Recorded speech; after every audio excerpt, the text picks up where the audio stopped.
You wake before the alarm. The room is still dark, the floor cold under your feet, the smell of coffee just beginning to drift up from the kitchen downstairs.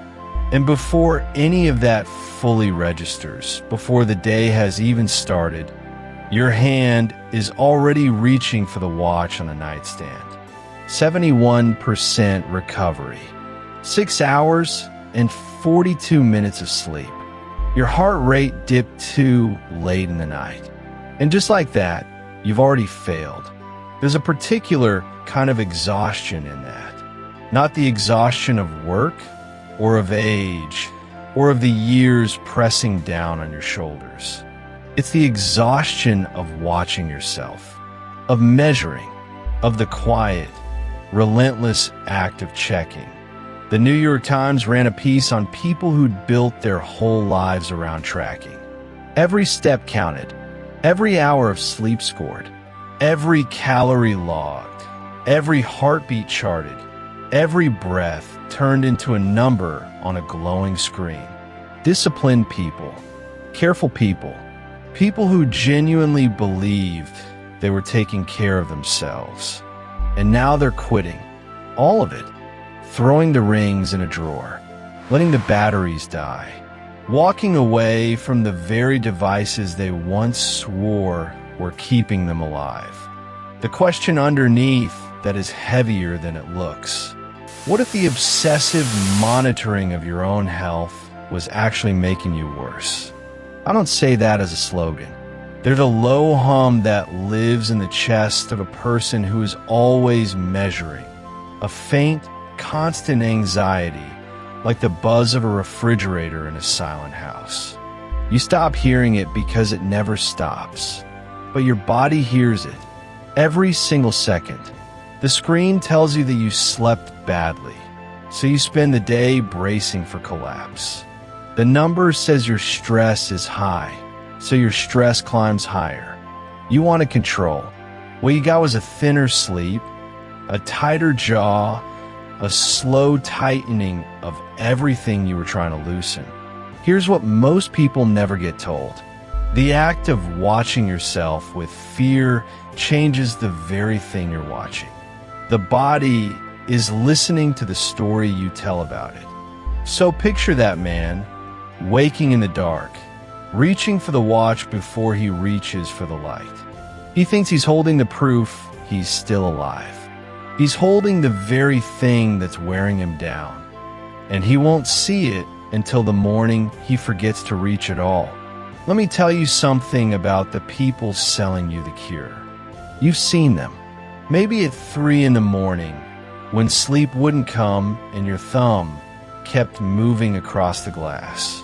Someone with very white teeth, standing in front of a whiteboard, promising that if you just measured a little more, your steps, your macros, your blood sugar, your breath, you'd finally feel like yourself again.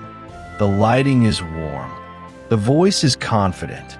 And somewhere in your chest, a small voice whispers, "This is the answer." I want you to listen to that other voice. The one underneath. The tired one that's been around the block enough times to recognize a salesman when it sees one. Because here's what nobody in that warm light will tell you. The wellness industry doesn't make money when you feel whole. It makes money when you feel almost there, almost optimized, almost the version of yourself you're supposed to be. The gap is the product. And every new app, every new ring, every new patch on your arm exists to keep that gap exactly where it is, open and aching and just out of reach. You're past 45. You've earned a certain kind of radar. You've watched diets come and go like seasons. You've seen the magazine covers promise the same body, the same energy, the same peace in 100 different fonts across 30 years. And somewhere along the way, you developed a healthy suspicion, a slow, quiet skepticism that the young don't have yet because they haven't been disappointed enough times. That skepticism is not cynicism. I want to be clear about that. It is wisdom, It is your nervous system, after decades of pattern recognition, telling you the truth. More measuring has never once made me feel more alive. Think about it. Really sit in it. When was the last time a number on a screen warmed you? When did a graph ever make you laugh, or hold your hand, or let you sleep like a stone? The data was supposed to deliver you back to your body. Instead, it became a thin pane of glass between you and your body. And you've been pressing your face against that glass for years, watching yourself live from the outside. The coaches won't admit this, but the research is starting to. There's a thing happening now, call it data fatigue, call it tracking burnout, where the very tools designed to lower stress are quietly raising it. Your heart rate climbs because you're worried your heart rate is too high. Your sleep gets worse because you're anxious about your sleep score in the morning. The instrument bends the measurement. The watcher changes the watched. You become a lab rat in an experiment where you're also, somehow, the scientist, and the funding never runs out. And here is the part that takes courage to hear. Stopping might be the smartest, most sophisticated thing you could possibly do. Not stopping because you gave up. Stopping because you finally understand the trap. There's an enormous difference between the person who quits because they're defeated and the person who sets the device down because they've watched how the trick works and decided not to play. One is collapse. The other is power. From the outside, they can look the same, a hand placing the thing on a nightstand and not reaching for it again. But inside, they are opposite worlds. I'm not here to sell you another thing to track. God knows you have enough of those. I'm here to do something the wellness machine cannot afford to do, to tell you that you might already carry inside the warm dark of your own skull an instrument finer than anything you can buy. Something that was running long before there was ever a battery to charge, and it doesn't need your permission to keep running. We spent this whole chapter clearing the room, pushing the gurus and the app salesmen and the bright, confident faces out the door so we can hear ourselves think again. Because what comes next only works in the quiet. It cannot survive the noise. There's a reason the calmest people you've ever met weren't the ones with the most gadgets. There's a reason some people can walk into a room where everyone is wound tight and, without a word, let the whole place exhale. They aren't doing magic. They're using something with a mechanism behind it, a real one written into the wiring of the brain that we're only now beginning to understand. It has a name and a circuit and a set of switches you already own. And that's exactly where we're going next. Stay with me. The fire's still warm. There's a particular kind of morning that I want you to sit with for a moment. You open your eyes before the alarm. The room is still gray, the light not yet committed to the day. And before your feet touch the floor, before you've had a single conscious thought, your wrist buzzes. A small, polite vibration. A verdict. You look down. The screen tells you that last night you slept poorly. 61. A score. A number where a feeling used to be. And something in your chest tightens, a quiet, familiar disappointment. The kind you feel when you've let someone down without quite knowing how. You haven't even stood up yet, and you've already failed. Think about how strange that is. For most of human history, you woke and you simply knew how you felt. Heavy or light, rested or worn. The body spoke in sensation, in the stiffness of a shoulder, the clarity behind the eyes, the appetite for the day or the dread of it. You trusted that language because it was yours, written into the flesh over decades of living.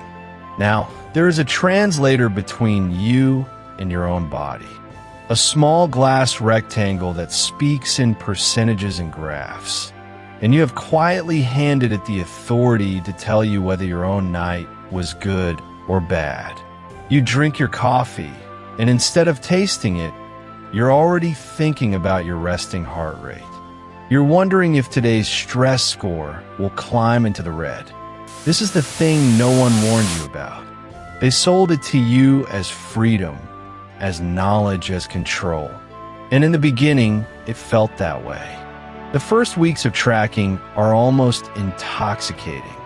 You see your steps, your sleep stages, the slow architecture of your own recovery laid out in clean lines. You feel like a pilot finally given instruments. You feel like a man who has his life in hand, responsible, grown, running at last the way you're meant to run. But somewhere along the way, the instrument stopped serving you, and you started serving it. You notice it in small ways at first. You skip the late glass of wine, not because you don't want it, but because you don't want the data to scold you in the morning. You lie awake at 2 in the morning, eyes open in the dark, and the thought that surfaces isn't "I can't sleep," it's "this is going to ruin my numbers." And the irony of it settles slowly. The very act of worrying about your sleep is the thing keeping you from it. This is the trap closing. Slowly, almost gently. There's a name forming for this. Though most people living it don't have the word yet. The clinicians have started calling it orthosomnia, anxiety about sleep created by the very devices meant to improve it. But it goes far beyond sleep now. It's a low, constant hum of self-surveillance. You watch yourself and you punish yourself, both at once, all day, every day, through a machine you chose to wear. And here's what I want you to really feel. The exhaustion of it, not the tiredness of a hard day's work. That kind of tired has dignity. This is different. This is the bone-deep fatigue of never being off the clock with yourself, of waking already measured, of every meal, every walk, every breath becoming a transaction with a scoreboard that never, ever stops keeping score. You start to resent the band on your wrist. You feel its weight where you used to feel nothing. Some nights you almost take it off, and then you don't, because what if something happens and you miss the data? What if the one night you stop tracking is the night your body finally tells you something important? So you keep wearing the small judge. You keep checking, and then anxiety grows another quiet inch. There's a man I read about, 53, healthy by every measure, who finally threw his tracker in a drawer after 2 years. He said the relief was immediate and physical, like setting down a backpack he'd forgotten he was carrying. And then, underneath the relief, came something unexpected. Fear. Because without the numbers, he realized he no longer knew how to ask his own body how it felt. He'd lost the language. That's the real cost, not the stress score in the red. The slow erosion of your trust in your own inner voice, the one that knew how to read you long before any algorithm did. And so, you arrive at a question that most people never quite let themselves ask out loud. If all this monitoring isn't making me calmer, or stronger, or more whole, if it's only making me more afraid, then what was I actually chasing? What did I think those numbers would give me that the chasing has quietly taken away? Sit with that question for a while. Not because there's some trick waiting to fix it, but because the body still remembers how to answer when you give it the quiet to do so. That older language hasn't vanished. It's only gone and used, and it's worth learning to listen for again. There's a particular kind of morning that I want you to remember. Maybe you don't have to remember it. Maybe you're living it. You wake before the alarm. The room is still gray, that thin light that hasn't decided yet whether it's day. And before your feet touch the cold floor, before your wife stirs beside you, before the coffee, your hand is already reaching for the nightstand, for the phone, for the watch, for the number. And the number is bad again. 61. Sleep score, 61. Deep sleep, 38 minutes. You lie back against the pillow and you feel something settle into your chest. Not quite panic, lower than that. A kind of gray weight, the same color as the light. You did everything. No screen after 9. No wine. The magnesium, the dark room, the cool temperature. And the machine still looked at your night and gave you a 61. You begin the day already behind. This is the thing nobody warned you about. They sold you the tracker as a window, a way to finally see yourself, to take control.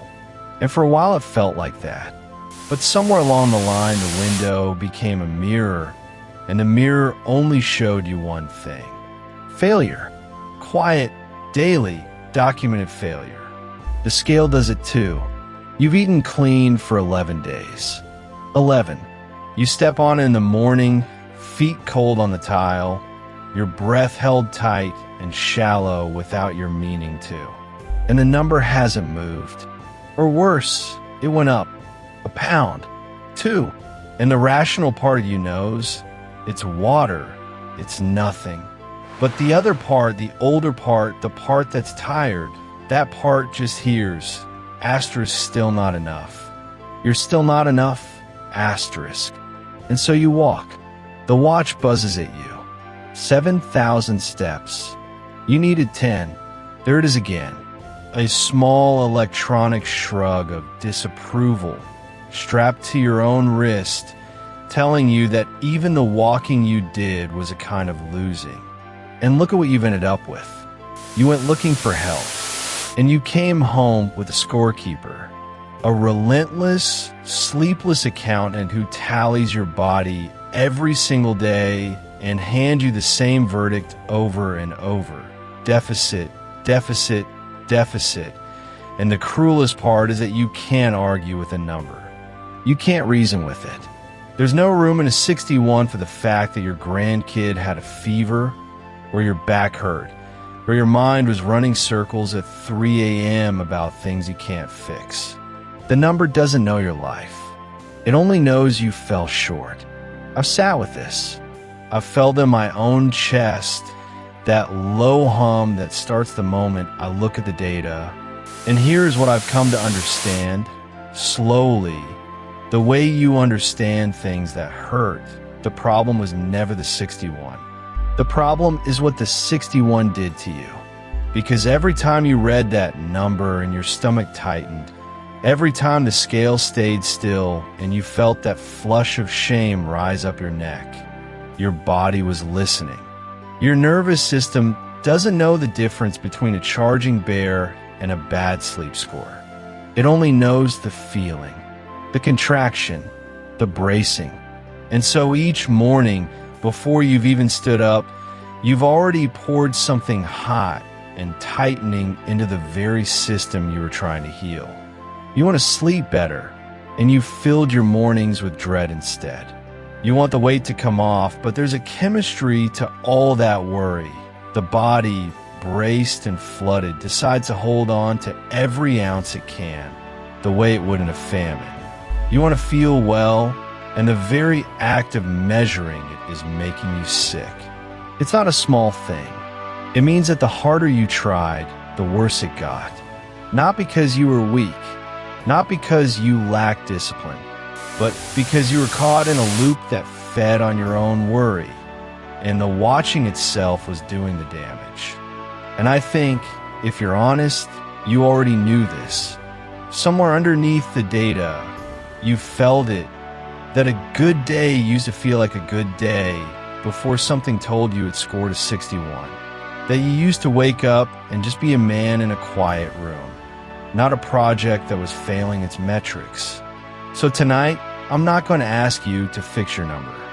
I'm going to ask you to put the scorekeeper down just for a little while and feel what happens in the body when the bracing finally stops. The shoulders dropping from around your ears. The jaw you didn't know was clenched. That first full breath that reaches all the way down, the one you haven't taken in months. But first, you have to feel the relief of setting it down. There's a particular kind of exhaustion that doesn't come from working too hard. It comes from watching too closely. You know the feeling, even if you've never named it. You wake before the alarm, and your hand is already reaching for the device on the nightstand before anything else, before you've even decided to. You want to know how you slept, not how you feel, how you slept, according to the number. And the number is bad. 61, a red bar, a frowning little graph. And just like that, before the day has begun, the verdict is in. You are tired. You will be tired. The device said so. Here's what nobody tells you about living that way. The watching itself has a cost. And the cost is the very thing you were trying to buy. Let me put it plainly. The more closely you guard your body, the harder it becomes to actually change it. That sounds like a contradiction. It feels like one.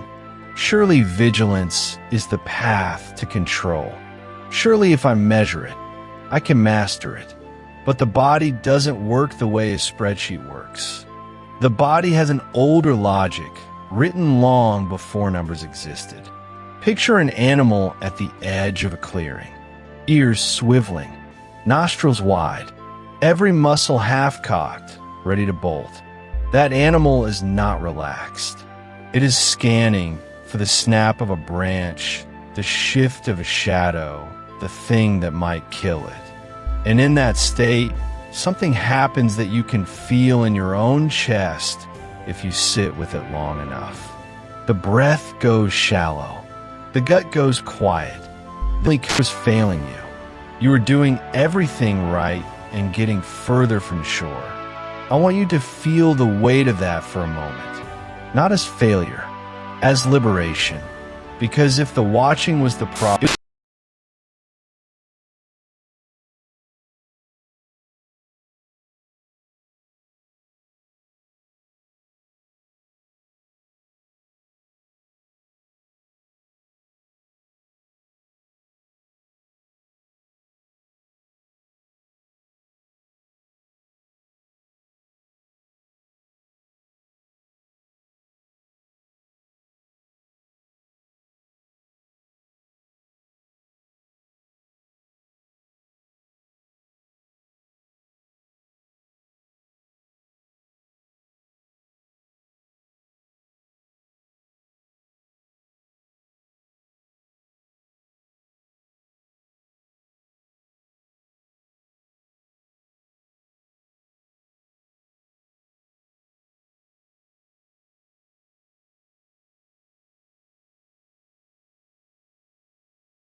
There's a particular kind of tired that sleep doesn't touch. You wake after 8 hours and still feel like you've been carrying something heavy up a long flight of stairs all night. The body rested. The mind never clocked out. And for years, scientists couldn't quite explain why a person could do everything right. The diet, the steps, the early bedtime, and still feel like the lights inside were slowly dimming. That has begun to change. Picture a single hormone moving through your bloodstream like smoke under a closed door. In small amounts, it's the thing that gets you out of bed, that sharpens you before a hard conversation, that pulls you back from the curb when a car comes too fast. We were built to feel it in bursts, a flood, then a retreat. The tide comes in, the tide goes out. That rhythm kept our ancestors alive for 100,000 years. But here's what changed. The threat used to leave. The lion wandered off. The storm passed. And the body, sensing safety, let the tide recede. For the person tracking everything, every heartbeat, every gram, every missed hour of deep sleep, the lion never leaves. The threat isn't out there in the grass anymore. It's the little red number on the screen that says you didn't do enough. It's the quiet voice that starts the moment your eyes open and doesn't stop until you finally surrender to exhaustion. The self-monitoring becomes the predator. And the tide of cortisol, that's the hormone, never gets to go back out. So it pools. It sits. And what scientists have found, looking at brains under chronic stress is hard to sit with. There's a small structure deep in your brain, curved like a seahorse, that handles memory. It's called the hippocampus, and it's where the name of the man you just met is supposed to live, where the reason you walked into the kitchen is supposed to wait for you. Bathe that structure in cortisol month after month, year after year, and it begins to shrink. Literally, the branches between cells, those delicate threads that hold a name, a face, a moment, they retract. They pull back like roots in dry soil. This is the thing that frightens people most after 45. The misplaced keys. The word that won't come. The walking into a room and standing there, hollow, wondering what you came for. We blame age. We whisper the word that none of us want to say out loud. But a great deal of what we fear is decline isn't time at all. It's chemistry. It's a body that's been bracing for a danger that never arrives, wearing down the very thing we rely on to feel like ourselves. And it doesn't stop at memory. The same flood reaches the front of the brain, the part right behind your forehead that handles judgment, that weighs a decision, that lets you pause before you react. Under chronic cortisol, that region goes quiet, almost offline. Meanwhile, the alarm center, the ancient part that screams threat, grows louder, more reactive. So you become a person who forgets more and decides worse and snaps faster. And you don't understand why. Because you're doing everything you're supposed to. You're measuring. You're optimizing.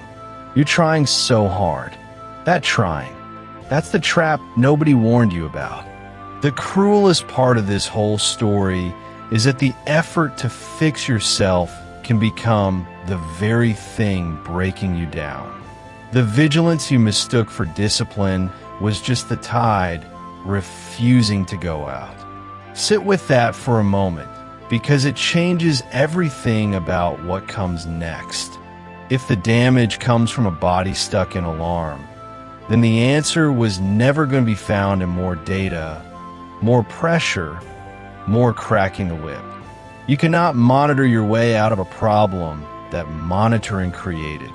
You cannot think harder to quiet a brain that's overheating from thinking.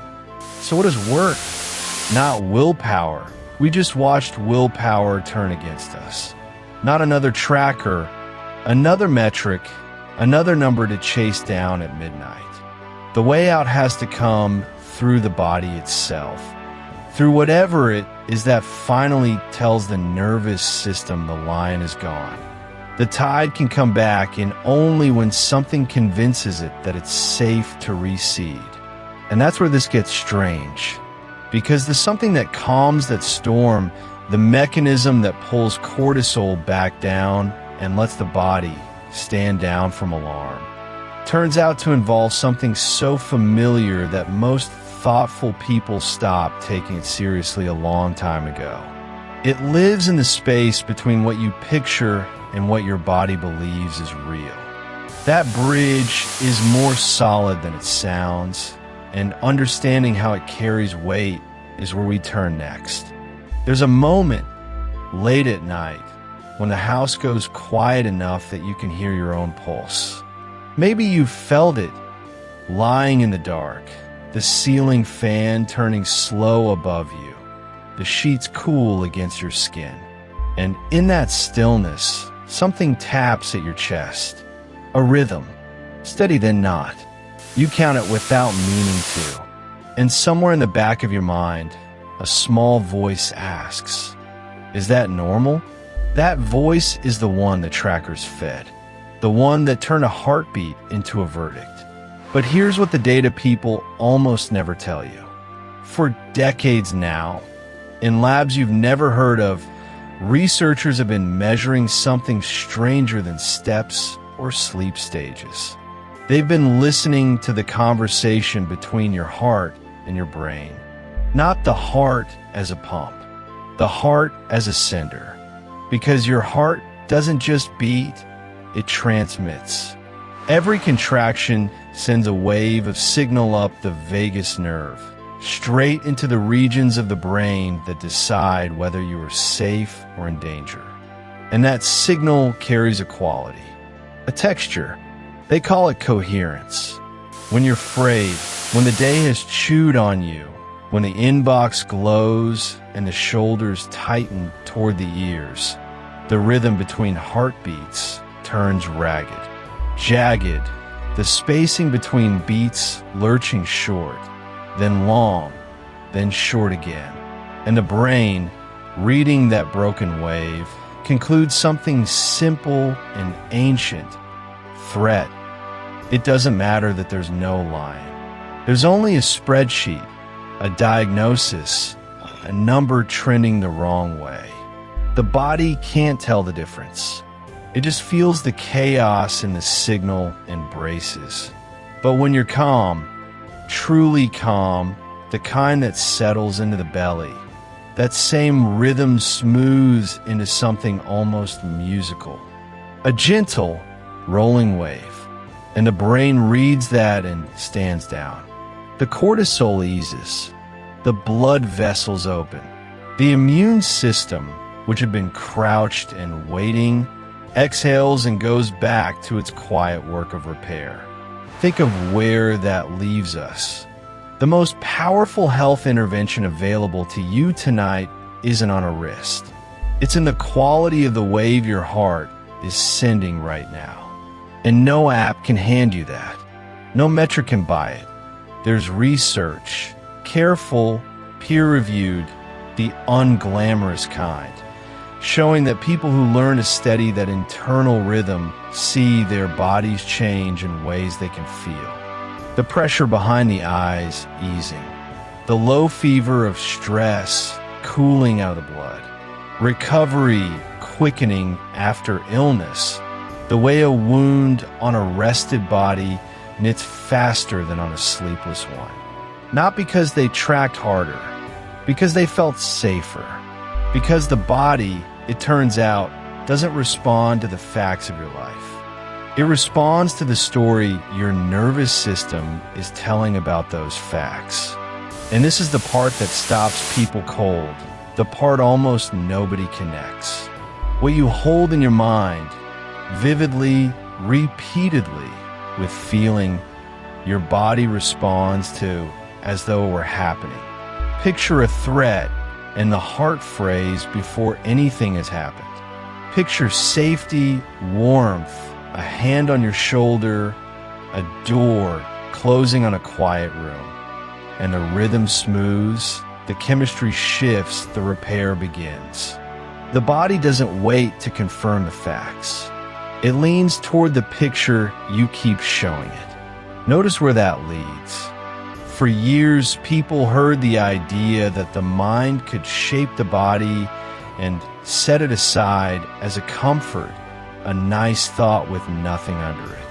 But here, in the cold print of cardiology journals and neuroscience labs, is the mechanism they couldn't see. Not magic, biology. The held image becomes a felt state, and the felt state rewrites the chemistry, and the chemistry builds or erodes the body you'll live in tomorrow. That's why the obsessive trackers burned out. They were measuring the outputs while ignoring the one thing that authored them. They counted every wave and never asked what was moving the water. So feel your pulse again. That same tapping in the dark. Only now you know something most people never will. That rhythm isn't a verdict being handed down to you. It's a sentence you're allowed to finish. And the question isn't, is it normal? It's, am I telling it? Because the heart is listening. It has been all along, waiting patiently in the quiet for you to send it something other than fear. And in the next breath, I'll show you exactly how that message gets sent. The slow, deliberate way a frightened body is talked back down into trust. Let me tell you about something that happened in a laboratory, though it didn't look like much from the outside. It's kind of cool that settles into your shoulders. There is the faint chemical smell of cleaning solution, the low electric hum of equipment in a room that's always running. The researchers asked him to do one thing. Nothing physical, nothing they could see. They asked him to imagine pressing his finger against the surface. Just imagine it. Don't move. Don't twitch. Only picture it and feel it as vividly as he could. And on the screens beside him, the brain lit up. The same regions that fire when you actually move your hand. They began to glow. Not as a metaphor, not as inspiration, as measurable, traceable electrical fact. His body had not moved an inch, and yet, somewhere inside him, a door had opened that was identical to the door that opens when the thing is real. Sit with that for a moment, because I know how it sounds. For most of us, the word visualization carries the smell of incense and crystals, of someone in soft lighting telling us to picture our dreams and wait for the universe to deliver. And men like us, practical men, men who've worked, who've been disappointed, who've learned to trust what we can touch, we close that door fast. We've earned our skepticism. We paid for it. But here is what the wires showed. The brain, it turns out, is a clumsy judge of what is real and what is rehearsed. When you imagine an experience with enough sensory weight, the texture, the temperature, the sound of it, your nervous system begins to build the very state you are picturing. Athletes have known this in their bones for decades. The downhill skier who runs the course in his mind, eyes closed, body swaying slightly before he ever clicks in his bindings. His muscles are firing. His heart rate is climbing. He is, in every way that matters to his biology, already on the mountain. Imagining a state begins to produce that state in the body. That sentence is older than it sounds. People reached for it long before there were machines to measure it. They called it faith. They called it attraction. They called it 100 soft names because they could feel the effect but couldn't see the mechanism. And so it drifted into the realm of mysticism, where serious people leave it to gather dust. But it was never mystical. It was always physical. The thing you dismissed as wishful thinking leaves a measurable footprint in the tissue of your brain. And this is where the burnout we've been talking about, all that frantic tracking, all those numbers, all that exhausting surveillance of yourself, this is where it finally turns. Because the people who tracked everything were trying to measure their way into change. They believed transformation came from data pushing in from the outside. But the lab tells a different story. It says the deepest change begins from the inside, in the dark, with nothing but an image held steady and felt as if it were true. The man with the wires didn't lift a finger, and his brain rebuilt itself anyway. Now, and this matters, this is not magic, and it is not effortless. The image has to carry weight. A thought you flick past like a passing car does nothing. But a state you sink into, that you feel in your chest and your hands, that you return to the way you'd return to a warm room on a cold night. That one leaves tracks. That one becomes a rehearsal your nervous system mistakes for the performance. And the body responds, laying down the groundwork for what you've shown it. There's a reason this stopped sounding like superstition the moment we could watch it happen on a screen. What our grandparents called the power of belief, the laboratory now calls neural activation. The same thing all along, we just finally found a way to see it. So if you've ever caught yourself picturing the worst, the diagnosis, the loss, the failure, and felt your gut tighten and your sleep thin out, you already know this works. You've already proven it on yourself 1,000 times in the wrong direction. The brain was firing then too. The state was building then too. Which brings us to the real question. If your nervous system will build whatever you hold before it with conviction, and it will whether you choose the image or not, then what exactly have you been rehearsing? And what would happen if, for once, you chose it on purpose?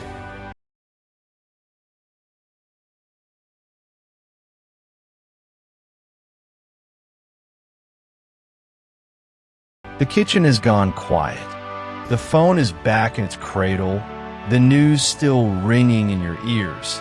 And yet here you are, breathing, upright, somehow steady. There's a warmth low in your chest that has no business being there.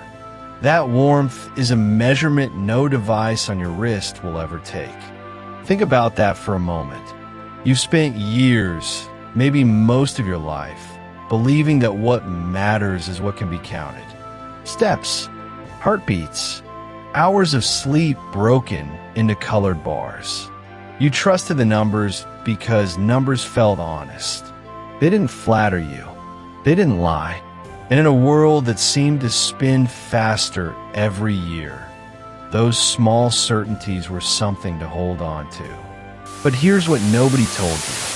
The most important thing happening inside your body right now is invisible. It has no readout. It doesn't graph. And it is quietly running the whole machine. I want you to remember a moment, and you have one. Everybody does.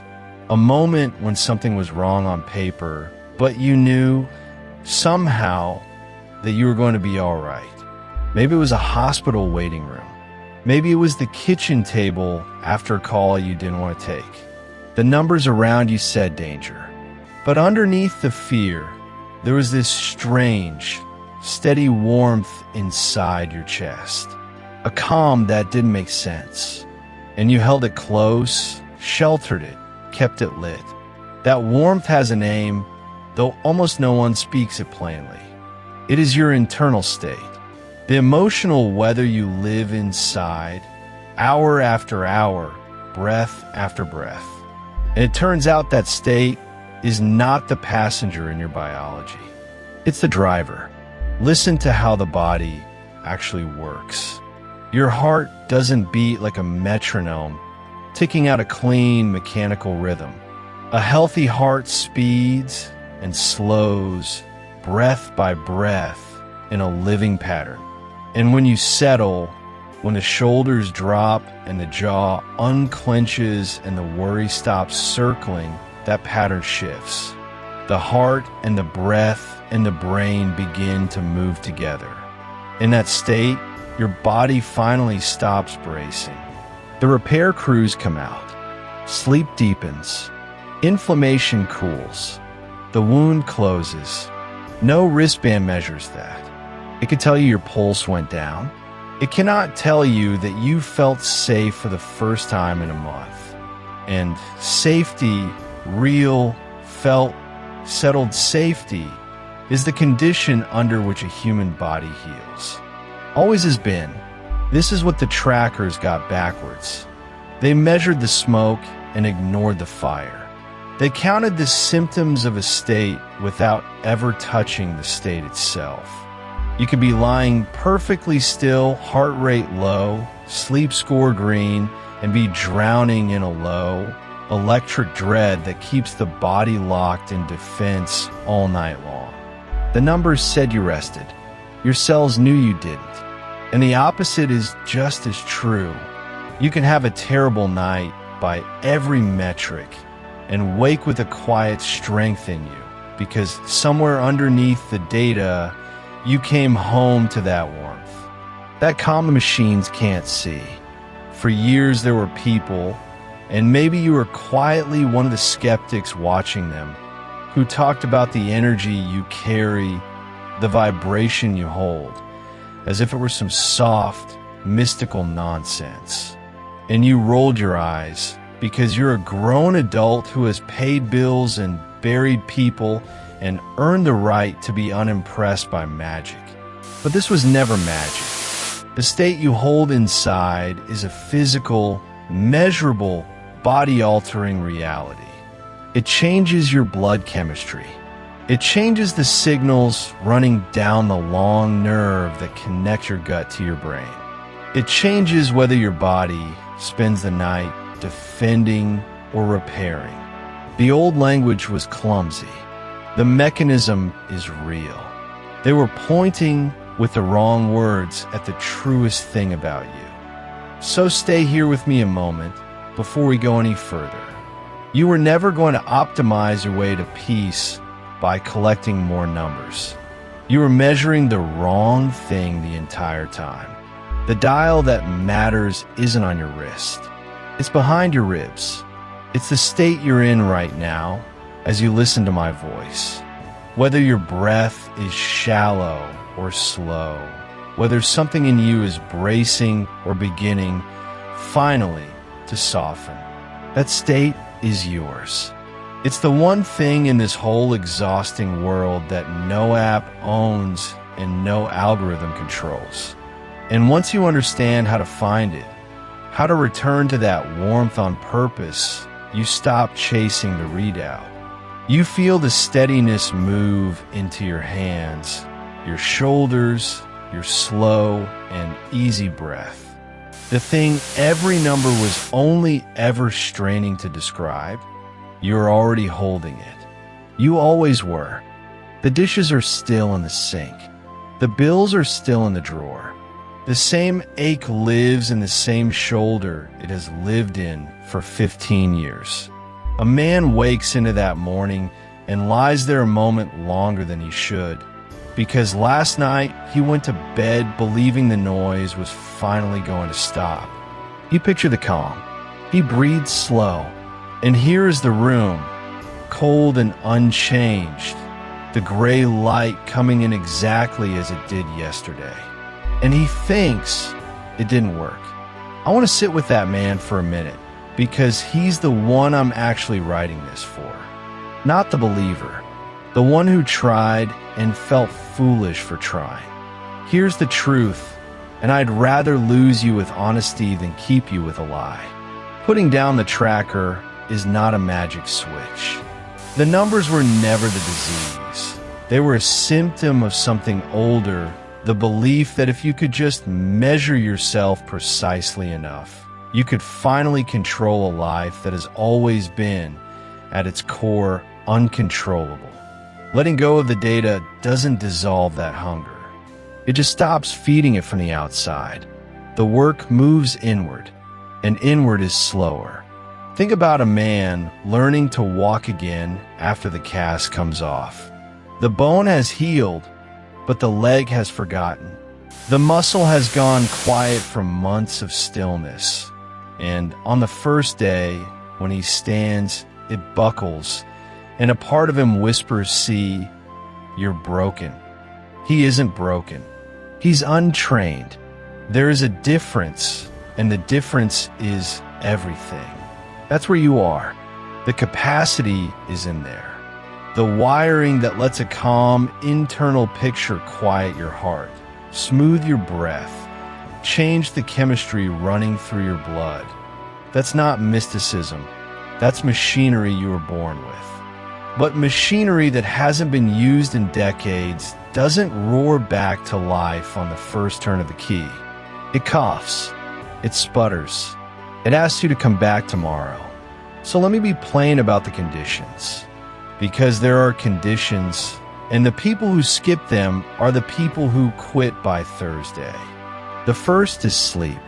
You cannot rebuild a nervous system on 4 broken hours. When you're underslept, the part of your brain that runs fear is loud, and the part that imagines a calmer future is faint. Protect your sleep first, not as a hack, but as the floor everything else stands on. The second is rhythm. Not perfection, rhythm. The man with the healing leg doesn't sprint on day 3. He walks the same hallway every morning at the same hour until the muscle remembers. Your quiet practice, the slow breath, the held image of the life you're reaching toward, has to happen often enough that your body stops treating it as a stranger. A single deep breath in a crisis does almost nothing. The same breath, returned to daily for weeks, becomes something the body reaches for on its own.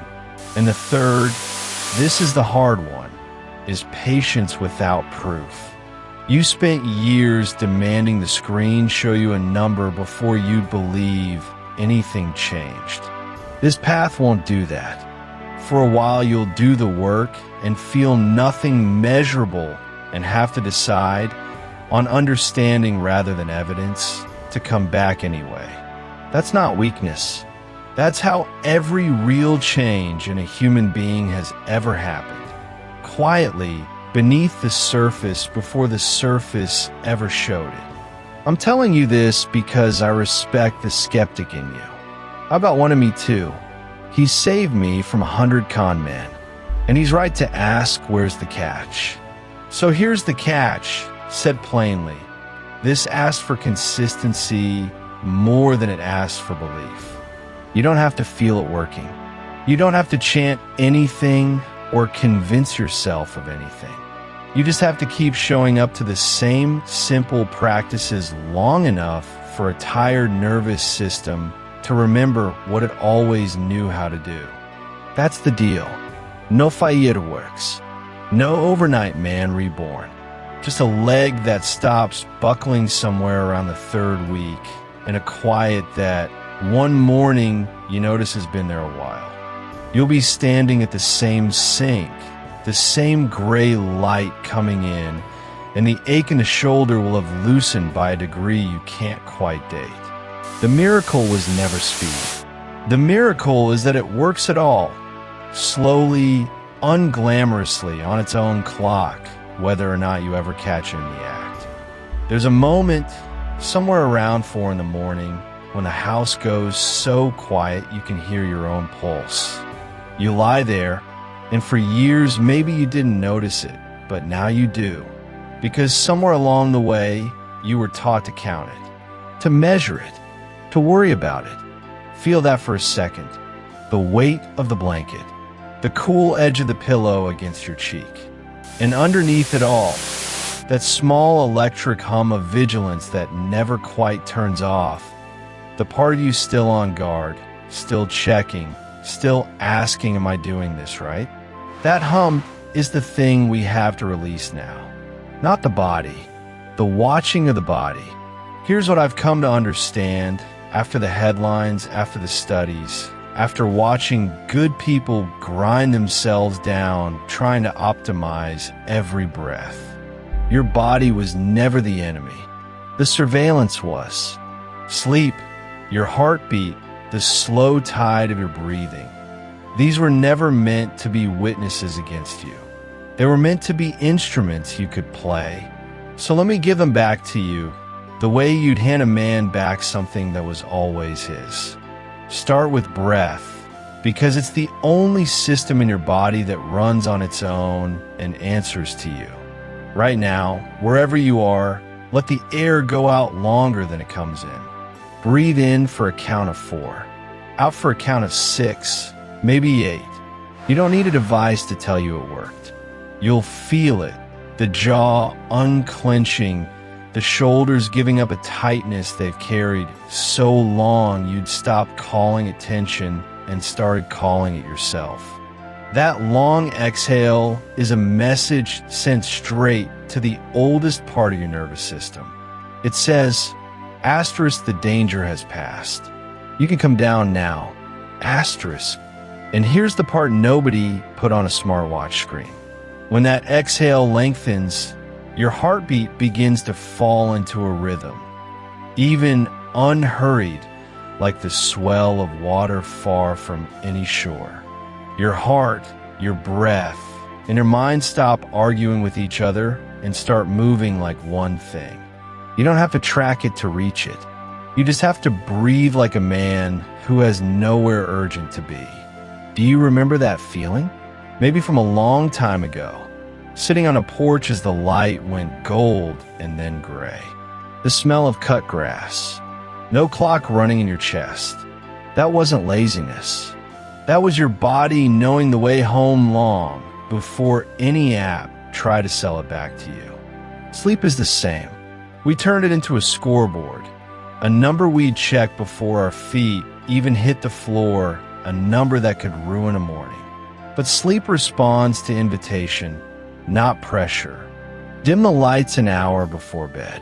Let the room go cool, cooler than feels normal, that slight chill that makes you pull the covers up to your chin.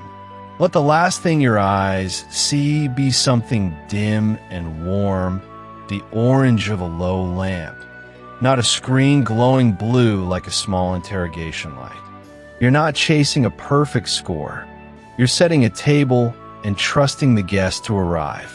And this is where something quiet happens, something the people grinding through their data never reached. When your heart settles into that wave, when your breath slows and the room goes dark and kind, your brain stops bracing for threat. And a brain that isn't bracing can finally imagine. It can hold a picture of the life you actually want. A calmer morning, a steadier hand at the coffee pot, a version of yourself that isn't at war with his own pulse, and it can hold that picture without the static of fear scrambling the signal. That's the bridge. The thing some folks dismissed as wishful thinking, as mysticism, it isn't a trick of belief. It's that a body wound tight can't hold a steady image any more than a shaking hand can hold a full cup. The dread keeps spilling it. Settle the body, and the picture stops trembling. It sets, it holds. It starts to feel like a place you could actually walk toward. The state you enter with one long exhale is the very ground where that takes root. So tonight, put the trackers in a drawer. Let your wrist go bare. And lie back into that 4 a.m. quiet. Only this time, when you hear your own pulse, don't measure it. Just listen to it the way you'd listen to rain on a roof. Steady, yours, asking nothing of you. You don't need permission from a device to be well.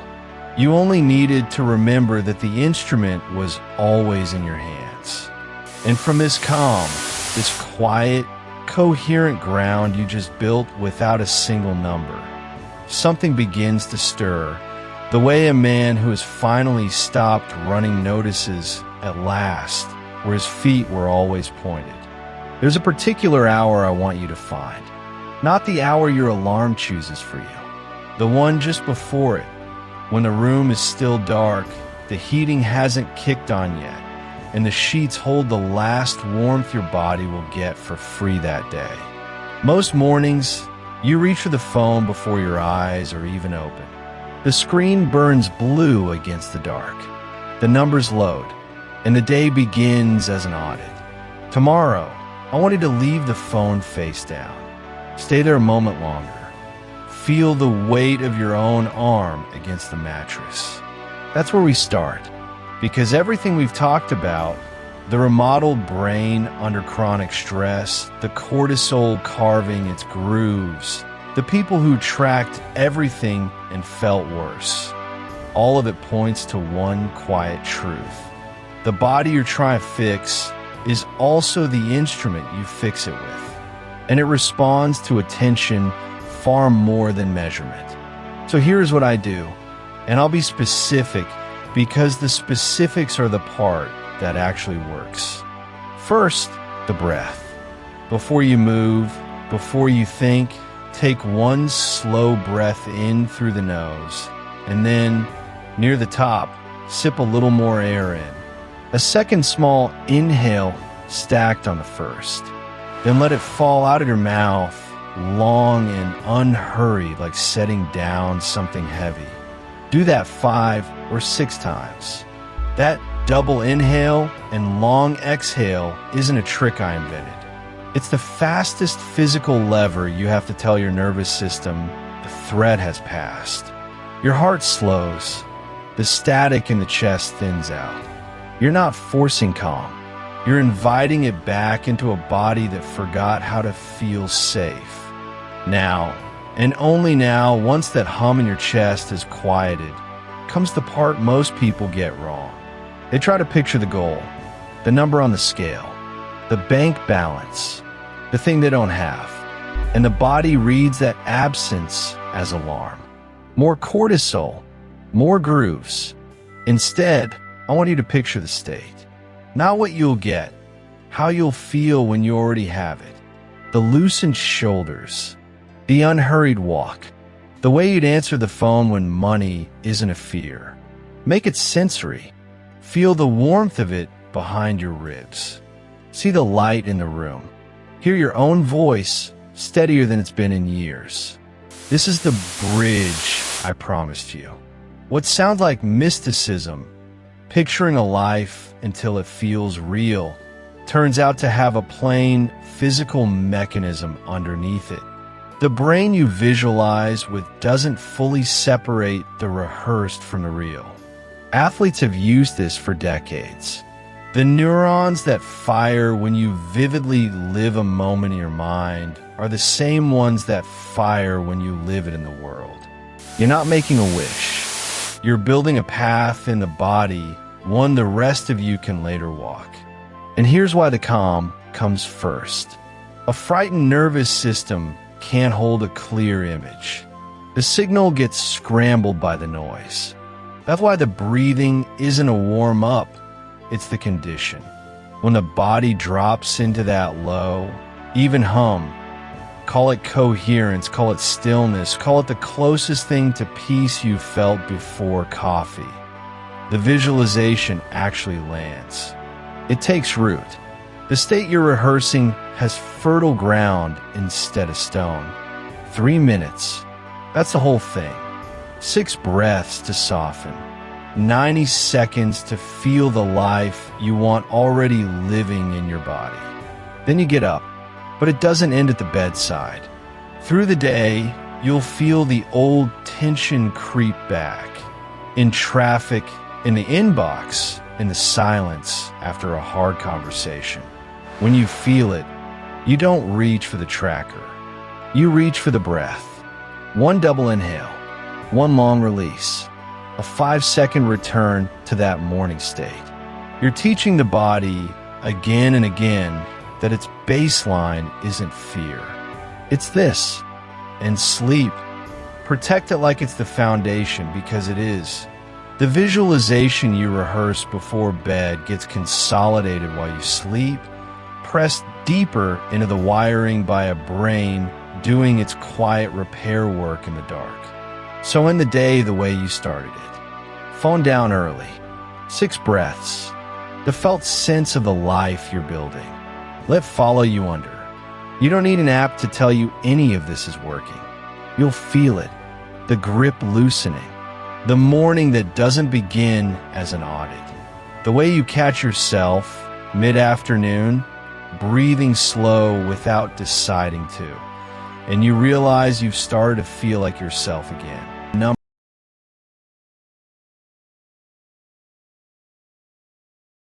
There's a particular quiet that comes after you finally set something down. Not the silence of an empty room. The silence inside your own chest when a weight you've been carrying for years just isn't there anymore. Maybe you felt a little of it during this.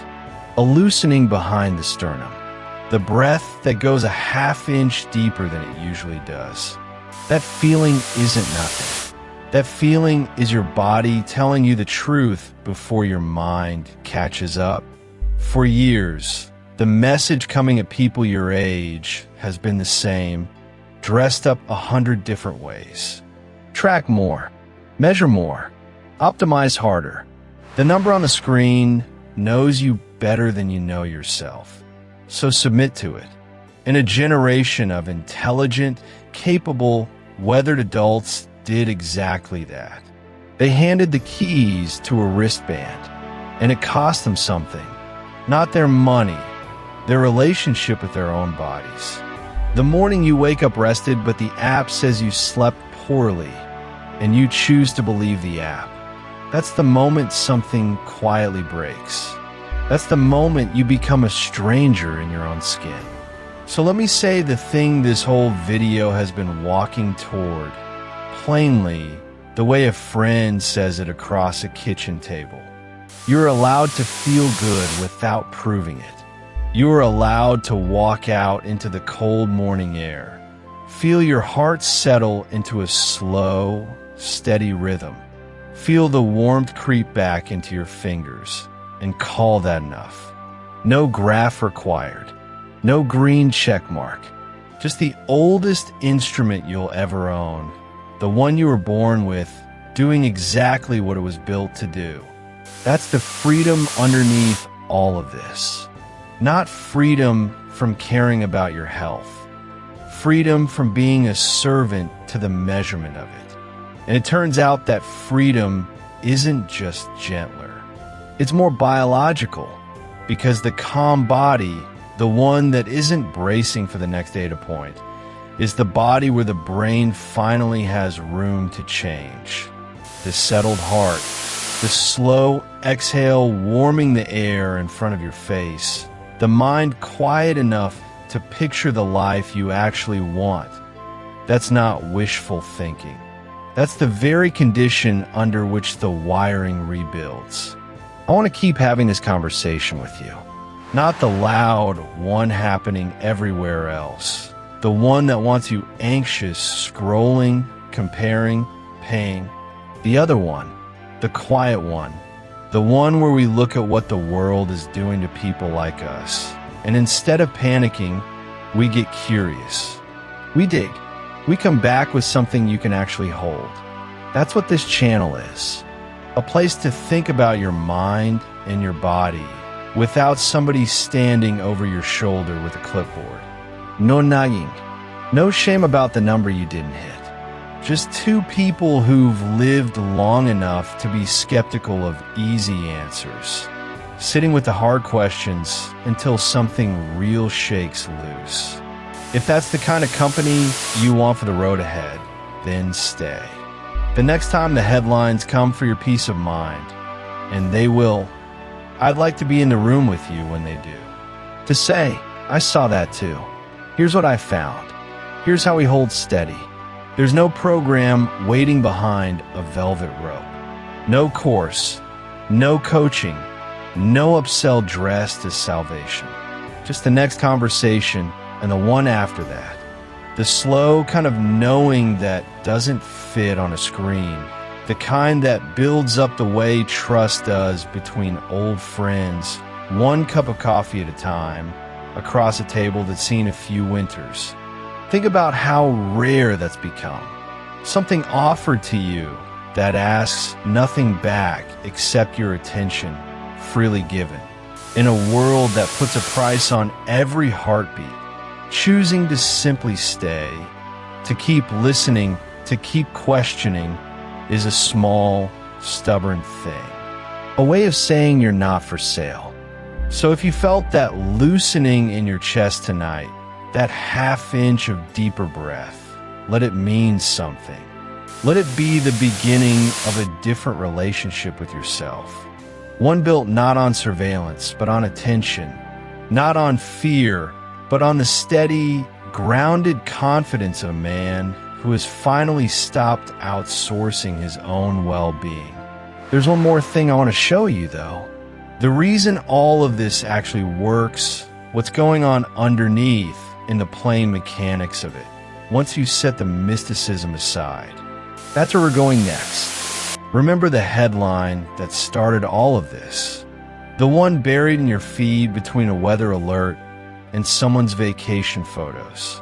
People who tracked everything are quietly putting their devices in a drawer. At the time, it sounded like failure, like surrender, like one more thing we couldn't keep up with.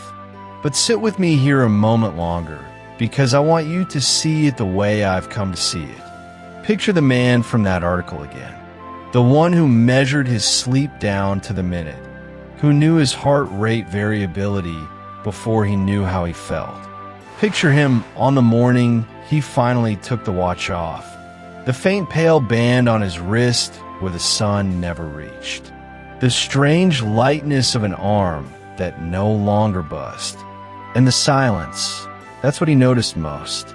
Not the absence of data, the absence of a voice that had been judging him every hour of every day. He stood at the window, coffee warm in his hands, steam curling up against the cold glass. The notes, they were always inside you. That picture you hold in your mind before sleep, he'd been chasing through every metric. It had never been on the screen. It was in the quality of attention he brought to his own life, in what he chose to rehearse each night with his eyes closed, before the world gave him a reason. That's the thing no headline will tell you. The people putting their trackers away aren't losing the thread. They're finding it. They're remembering that the body was keeping score long before we invented anything to do it for us. And that the surest way to change the score was never to watch it harder, but to change the state of the one being measured. You came here because something in that headline unsettled you. Some part of you that's been tired in a way sleep doesn't fix. And maybe now you understand why. You were never broken. You were just looking in the wrong direction, outward at the data, when the thing you needed was closer than your own breath. So turn toward it. Tonight, in the dark, before sleep takes you, don't check anything. Just build the picture of the man, the woman you're becoming. Feel it warm and real. The weight of it settling over you like a blanket pulled up in winter. Let the breath go slow. That quiet act, repeated night after night, is where the change begins.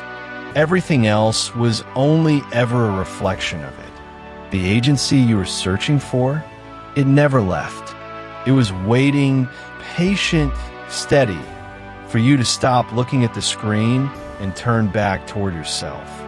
And in this quiet, with the device dark in the drawer, you can feel how close it has been all along.